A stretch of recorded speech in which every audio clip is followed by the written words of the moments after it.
New York is a food lover's town with nearly 25,000 restaurants. But post-pandemic, the restaurant business still lags, down by just over 25%. One restaurant group is defying the odds with business actually up, and their CEO recently came from more casual chains like Red Lobster, TGI Fridays, and even Dunkin' Donuts, where he got his start at 15. He's also one of just a handful of the industry's black CEOs. Tonight, my conversation with Union Square Hospitality Group's Chip Wade, which of course included some really good food.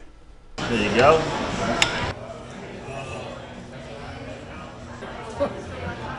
Oh my goodness. Yeah. As a kid that grew up in Dunkin' Donuts and spent 3 years, I can say I've had every shape and form and covering of a donut possible. This is the best donut ever. And he's not wrong. I'm sharing some pretty remarkable crullers with the Union Square Hospitality Group CEO Chip Wade at Daily Provisions, one of more than a dozen restaurants in this company's portfolio. Wade might seem like an unlikely candidate for the job, spending his career in fast casual and dining chains like Red Lobster, TGI Fridays, and the aforementioned Dunkin' Donuts, where he got his start in the restaurant business at the age of 15. He is also one of just a handful of black CEOs in this industry.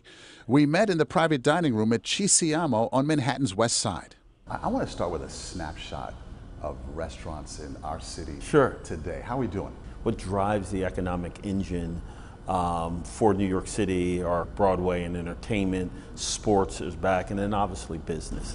And so the restaurants follow the trends, and overall things are very, very good. The influx of migrants. Sure. It's been a serious issue in the city. Yep. The hospitality industry sees them as potential workers, as employees. These asylum seekers are here and they want to work, right? We have somewhat of an archaic system with regards to how long it takes to get them to get a work visa.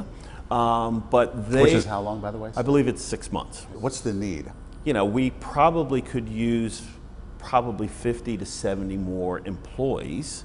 And with regard to employees, Wade says their well-being is central to the corporate culture here. Yuval, how are you, sir? Great to see you. Glad to be here. Chef, you want to check it out? Thank you, man. Everything was great. He says that consideration is in the company's DNA, something that some say is a rarity in the hospitality industry. Take me through the Hugs program. I found that interesting. Sure. Where employees can help each other. We're an organization that had a little over 2,300 employees. And because of the pandemic, we had to lay off the vast majority of our workforce. How can we care for our former employees and colleagues in a time of need as much as we did when we were thriving and open? So they created an employee relief program called Hugs. Wade says employees can donate any amount from their weekly paycheck, and an employee in need of financial assistance can apply for a grant, anywhere from a few hundred to a few $1,000s. They've raised millions for the effort. Talk to me about diversity and inclusion at this company and in the restaurant business in general. You're a rare commodity. You're a black man in charge of a company of this stature. It's a passion for me to make sure that our employees and our workforce is representative of the city. We actually post our diversity and inclusion statistics on our website.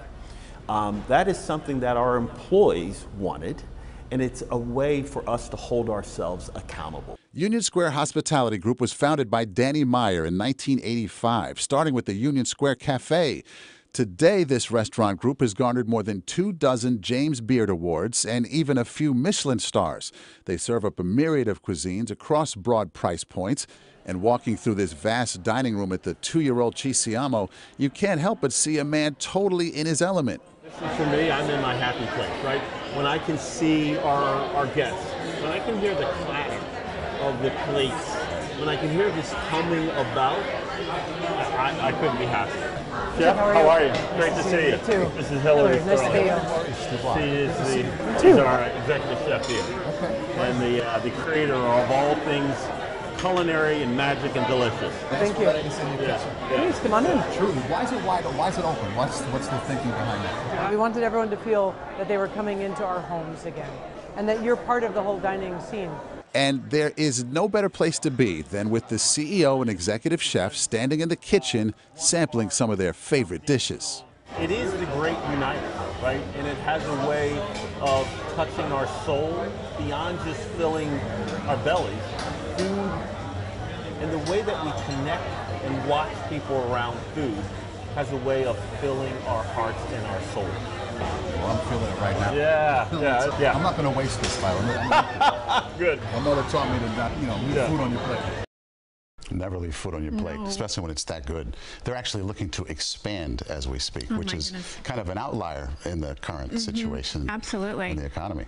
I really love the Hugs program that you pointed out, though, because those are the employees that are investing not just in themselves, but each other as a group. It's really remarkable. I love that part. Totally works.